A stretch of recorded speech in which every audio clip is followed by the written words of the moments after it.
Hi guys! Ito po si Baninay at kalalapag lang natin dito sa Boracay. Wow, kalalapag. Pero pang eroplano pala yon.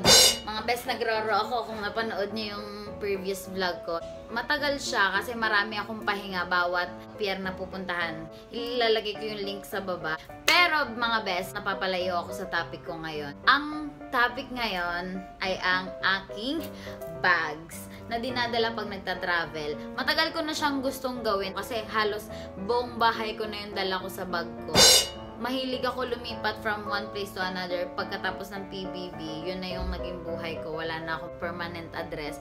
Minsan nasa Batangas ako, minsan nasa Maynila.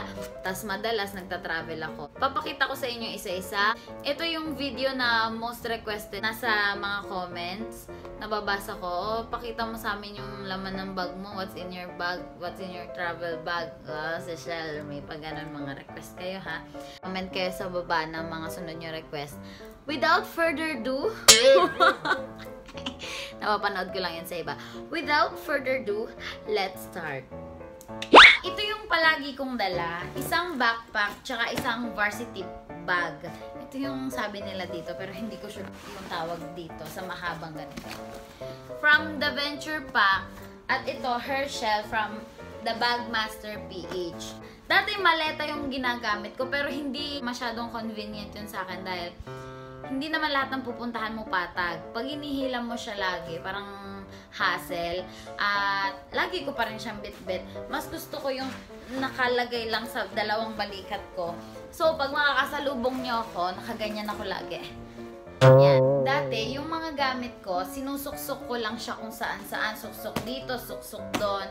Pero ngayon, nakakita ko ng bag organizer sa SG Boutique PH. Ilalagay ko yung link sa baba. Sobrang cute niya at sobrang affordable. Manipis siya, kaya maganda siya for travel. Hindi siya nakakasakop ng space. Medyo organized na to, bes. Sorry, pero ito na yung pinaka-organized. Papakita ko sa inyo. Magsimula tayo dito sa backpack. Hindi ko pa siya na-check ulit kung anong itsura na. Oh, eto. Binigay ito sa akin nung kasama ko sa Roro, yung mga naging Roro friends ko. Binigyan nila ako ng tinapay. Yes. Kailangan mo lagi may pagkain kasi mahal ang pagkain sa pier. Tuwalya. Ito, from Watsons naman tong bag organizer na to. Dalawang sapatos na yung kasya dito. From Converse and from Sperry. Ang space niya para dito sa bag, sobrang liit lang. Pero nakadalawang sapatos na ako mga best. Siksik maigi talaga, no? Etong isa kong bag. Ito yung sinasabi ko sa inyo bag from SG Boutique PH. Ang laman niya ay from Glutasea. Tapos, nandito rin sa bag na to yung pamango ko na sobrang bango. Tatlo yung ganito ko dahil masyado ako na-addict sa amoy. Itsurang Lacoste yung lalagyan. Pero, ang bango niya eh. Sobra. Ito yung lagi kong gamit. At nandito rin sa bag na to, yung mga hairband na binili ko sa may SM City Hall. Malapit doon, yung may Changi doon. 15 pesos each lang siya. Maganda siya pang mamaya pag nakaano na ako yan. Gaganyanin natin. Gangster na. Mamaya ayusin ko. Tapos, nandito rin yung conditioner natin at yung makeup palette ko. Ayan, kompletos na ito yung ginagamit ko. Nandito naman yung mga makeup kit ko. Yung mga dinadala ko pag nagta-travel, hindi lahat. Yung ginagamit ko lang talaga. Para hindi siya, masyadong madami. Nandito yung mga foundation, pressed powder, mga brush. 3 brush lang yung ginagamit ko. Tsaka, nandito na rin yung contact lens ko. At yung solution niya. At syempre, suklay mga best. Dala ka lagi nito dahil walang mapapaghiraman. Huwag hiraman best, magkatuto ka, patay na. Tinapay para pag nagutom ako sa biyahe, okay lang. Nandito rin pala yung wet wipes. Dapat lagi kami dalang wet wipes sa biyahe. Para malinis tayo. Yung maliit naman, dito yung dapat mabilis kong kuhanin. Lagi kong ginagamit.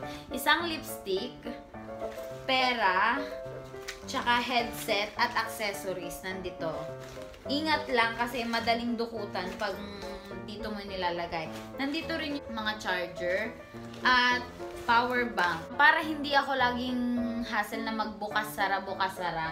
Nandito na lang siya sa isa, at least mabilis lang. Dumako naman tayo sa pangalawang bag.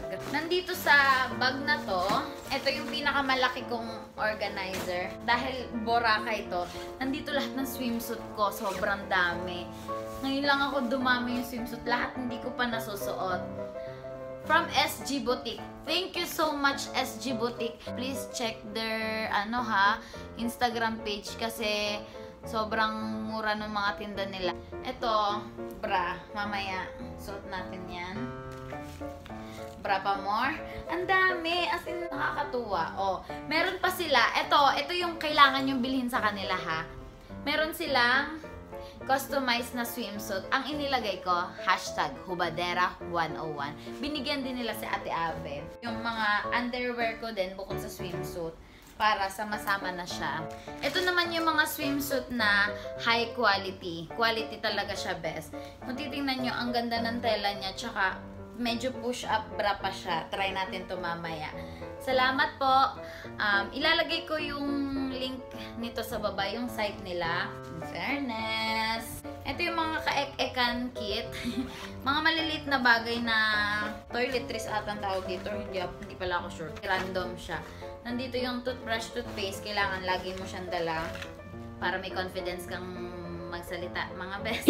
Nandito rin mga napkin. Shades, kailangan yan. Papunta tayong beach eh. Tapos charger, nung action cam. Yung mga clip lens. Ano pa yung dala ko dito? Panlagay ito sa tripod. Phone holder. At baby powder. Baby powder. Tsaka ring light na maliit. Ito for phone. Bigay ito ng Listerine. At next, ito naman yung bag na medyo malalaking gamit. Dito ko inilagay yung medyo hindi kasya dun sa isang pouch. Yung hat. In fairness naman, kabibili ko lang nito sa palengke. 100 pesos lang ata, oh. Classy, pero 100 lang. Action cam. Ito yung mga nagtatanong, very affordable nito. Hindi to, paid ad, pero nire-recommend ko siya kasi sobrang mura talaga niya. Pero feeling ko same lang din naman, waterproof din. Ang ganda naman ng nakuha. Kung gusto nyo i-check yung mga nakuhanan ng camera na to, nandun sa Inflatable Island na vlog ko. Tapos nandito rin yung monopod niya. At payong. Lagi akong may dalang payong. Kasi mula nung binili ko to, hindi ko na ito tinanggal sa bag ko. Tapos plancha ng buhok para gora tayo agad mamaya. Malay mo, may magandahan kang puntahan. Tapos lagi mong dala yung pang-plancha ng buhok. Best. Mahirap na. At may tubig ulit ako dito sa bag na to. Itong pouch na to, napakita ko na to sa apartment na vlog. Nandito lahat ng mga importanteng bagay. Sama-sama siya para hindi siya nakakalat. Sobrang samlang ko talaga sa gamit. Inilagay ko dito yung student's ID ko na ginamit ko sa PR para maka-discount ako. Estudyante pa naman ako, guys. Tumigil lang akong isang sem. Tapos, dala-dala ko pa rin yung, tawag dito, yung souvenir ko from Chroma. Lagi ko siyang dala. Hindi ko alam kung inspired masyado, best. Ano naalala mo sa Chroma? Ito, ATM mo, huwag mo iwawala. Kagaya ng ginawa ko last week. Passport. Kailangan lagi kayo may dalang ID kahit saan kayo magpunta. Yun yung recently ko lang natutunan dahil minsan pupunta sa anywhere. Kailangan mapatunayan mo na legal age ka na. Kali-legal age ko lang, kato 21 ko lang. Ay, 18 ata legal age. Basta, tsaka pera dito ko rin nilalagay. Ito pala. Kabibili ko lang ng silicone bra. Nakakahiya. Parang too much info na ata ako. Bumili ako ng silicone bra. Kabibili ko lang. Ngayon lang ako nagkaroon ng ganito at itatry natin kung ano. Kasi may nagsabi sa akin na pag magsuswimsuit ka, kailangan naka-silicone bra ka din para medyo pa-push best or para kahit malaglag, may nakasalo pa rin. Ano ba yan? Parang too much info na. Malapit na tayo. Ito naman, sa may pier ng Katiklan, meron nagbigay ng mga free sample. SPF 50. Hi Nivea! Padalan nyo din po ako ng sunblock, please. Nagseselos ako sa vlogger friends ko. Ang dami binigay sa akin. Kakilala ko nung namimigay ng free sample ng sunblock na to, kaya dinamihan niya yung bigay. At ito, ipapakita ko sa inyo naman. Siyempre, lagi kayo may dalang damit, pero this time, ang mga dinala kong damit, oh my God, ngayon ko lang siya ipapakita sa inyo. Ito, may black, may navy blue na Baninay Vlogs t-shirt. Available na siya soon, pero hindi ko alam kung kailan. Tapos, meron din akong shirt na Diyos ko po, Rude! Diyos ko po, Rude! Nakalagay dito sa likod yung Baninay Vlogs. Baka gusto nyo, comment nyo nga kung bibilhin nyo to at kung saan presyo. Pili ko mga 300 pesos lang o hanggang 500. Depende sa quality. At ito yung mga damit pang dinala ko. Binili ko ito for 250 pesos sa palengke. Maiksi siya, pek-pek shirt siya, na para pag naka-swimsuit ako, lagyan ko nito para hindi naman nakakahiya yung puwet nating maitim. Best shorts, mga romper, tapos dress, mga pang beach. Ito, makikita nyo ito sa mga pictures ko siguro. Nagagandahan ako. Tapos ito pa, pang beach din. Bongga. Makikita nyo ito sa mga vlogs ko. At wala na, tapos na. Tingnan nyo nga kung okay na tong design na to. Ang dami nag-submit ng design sa akin. Pero, carry na ba to? Comment nga kayo. See you next vlog. Sobrang haba na nitong vlog na to. Baka naboringan na kayo. Basta, subscribe, like, comment. Nagbabasa po ako lagi ng comment at nagre-reply ako. Kaya, please comment. Naglalaan talaga ako ng oras para dyan. At on yung notification bell ha, yung nasa tabi ng subscribe para lagi kayong updated pag may bago tayong upload. Thank you so much. Marami pa tong Boracay Vlogs. Mag-abang kayo. Bye!